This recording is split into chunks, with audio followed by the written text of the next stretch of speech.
Hi, I'm Matt. I'm a part-time primary school teacher and I also run Forest School. I have my own business which delivers it in schools, primary and secondary.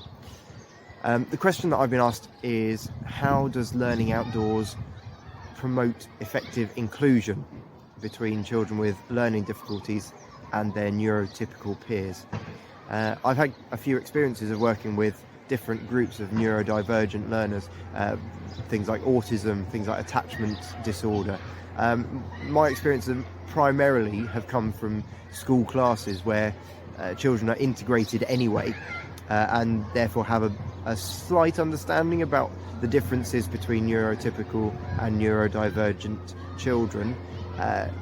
But there are really key benefits of learning outside, and how the opportunities that are presented in outdoor learning can help solidify and promote inclusion. As an example of that, there was a child that I taught who had quite severe autism, and his schema within the classroom was dinosaurs, and he loved playing with dinosaurs. Even up to year 6, he would have a box of dinosaurs, which was his reward time. Now, when he went outside and did Forest School with me, he became obsessed with the saw, and once we'd learned how to do it safely, he was very confident in using the bow saw and the sawing tools and the sawhorse to make sure that he was doing it safely.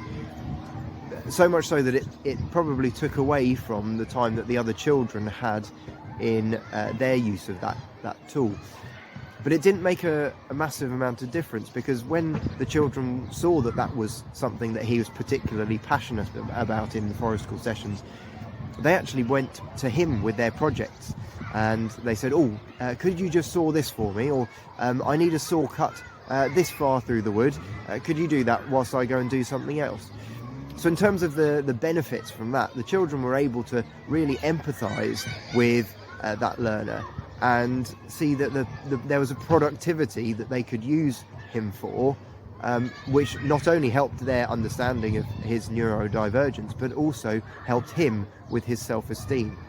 Within the classroom setting, he was often someone that would cause outrage and difficulties because of the way that he behaved towards those children, or towards the classroom equipment.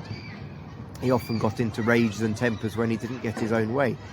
But seeing him in an outdoor context where there wasn't that stigma of being academic prowess, where his passion for doing one particular activity for the whole time actually really paid off. I've also worked with groups of children that all have attachment disorder, and I've seen a real benefit for that. There's a lot of social interaction that happens in Forest School, in bushcraft, in outdoor learning of all different types, and the problem solving that comes from that, from the opportunities that arise during outdoor learning, is totally different than you would necessarily find on a classroom, or in other areas where those children might be gathering together. So I had a group of children, all who had been adopted, and there were 25 of them, boys and girls between 11 and 18. And I found that after 2 days of working with that group of children, that all had very strong personalities and all had elements of neurodivergence from attachment disorder, their social and their emotional skills of connecting with each other severely improved, like drastically, over the course of just 2 days of working with them. And that was because the opportunities for problem solving, for teamwork, were much more rich and much more abundant in the outdoor learning sphere.